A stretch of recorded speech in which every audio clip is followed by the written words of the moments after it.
আমি আমার বন্ধু মুহাম্মদুর রাসূলুল্লাহ সাল্লাল্লাহু আলাইহি ওয়াসাল্লামকে দুনিয়ার জন্য রহমত স্বরূপ প্রেরণ করেছি। শুধু মানব জাতির জন্য রহমত স্বরূপ প্রেরণ করেছি এমন না, অর্থাৎ পৃথিবীর বুকে যত কিছু আছে সব কিছুর জন্য আমার নবী আমার বন্ধু রহমত। মাছের জন্য আমার নবী রহমত, গাছের জন্য আমার নবী রহমত, মানবের জন্য আমার নবী রহমত, পশু পাখির জন্য আমার নবী রহমত, আসমান জমিনের জন্য আমার নবী রহমত। অর্থাৎ সমস্ত জগতের সমস্ত কিছুর জন্য আমার আর আপনার নবী হলো রহমত। আল্লাহ পাক রব্বুল আলামিন এদিকে ইঙ্গিত করে বলেন, ওয়া মা আরসালনাকা ইল্লা রাহমাতাল লিল আলামিন।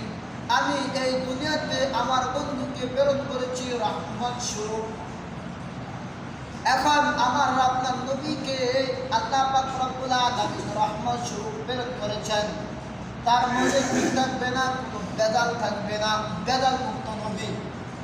পৃথিবীর বুকে যত নবীগণকে আল্লাহ পাক রব্বুল আলামিন সৃষ্টি করেছেন, প্রত্যেকটা নবীর মধ্যে আমার আপনার নবী শ্রেষ্ঠ নবী, আখির নবী, তারপরে আর কোনো নবী আসবে না। সমস্ত নবীদের সর্দার। এমনকি আপনারা প্রত্যেকে জানেন, মেরাজের রাতে আল্লাহ পাক রব্বুল আলামিন সমস্ত নবীদেরকে একত্রিত করে আমার আর আপনার নবীকে ইমাম বানাইয়া, নেতা বানাইয়া নামাজ পড়াইছেন, জানেন না? তাহলে আমার আপনার নবী হলো রহমত। রহমতের মধ্যে রহমত শব্দের অর্থ হলো শান্তি আর শান্তি। এর মধ্যে কোনো বেজাল থাকতে পারে না, এর মধ্যে কোনো কি থাকতে পারে না, কোনো ত্রুটি থাকতে পারে না। এখন আমরা দেখতেছি দলে দলে বেজাল, দেখি না? দলে দলে বেজাল। বাংলাদেশের মধ্যে কত হাজার দল আছে আল্লাহ জানে, এক নবীকে নিয়ে। কেউ বলে নূরের তৈরি, কেউ বলে মাটির তৈরি, কেউ বলে কিয়াম করতে হবে, কেউ বলে কিয়াম করতে হবে না, কেউ বলে মিল্লাত করতে হবে, আর কেউ কেউ বলে যে মিল্লাত বলতে কিচ্ছু নেই, হয় না এরকম? এখন এই যে সামনে আসতেছে 12 রবিউল আউয়াল, রাসূল কারীম সাল্লাল্লাহু আলাইহি ওয়াসাল্লাম 12 রবিউল আউয়াল মাসে জন্মগ্রহণ করেছেন। এই 12 রবিউল মাসের 12 তারিখে কি করেছেন? আবার মৃত্যুবরণ করেছেন।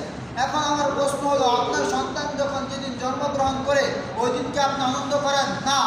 অর্থাৎ এলাকাবাসী বা আপনার আত্মীয় স্বজনকে দেওয়ার দিন কয়েকদিন করে আনন্দ করেন, কিন্তু যেদিন মৃত্যুবরণ করে ওই দিনই কাঁদেন, ঠিক না?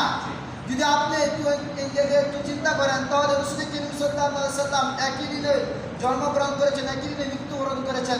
যদি আপনি মৃত্যু এবং জন্ম একদিন ধরেন, তাহলে আপনার কান্দা দরকার, কান্নাকাটি করা দরকার। কিন্তু আমরা করে আনন্দ উৎসব, এগুলা কিনা আসলে আসলে আমার মনে হয় ঠিক না। এখন আপনারা যাচাই করতে পারেন, সমস্যা নাই।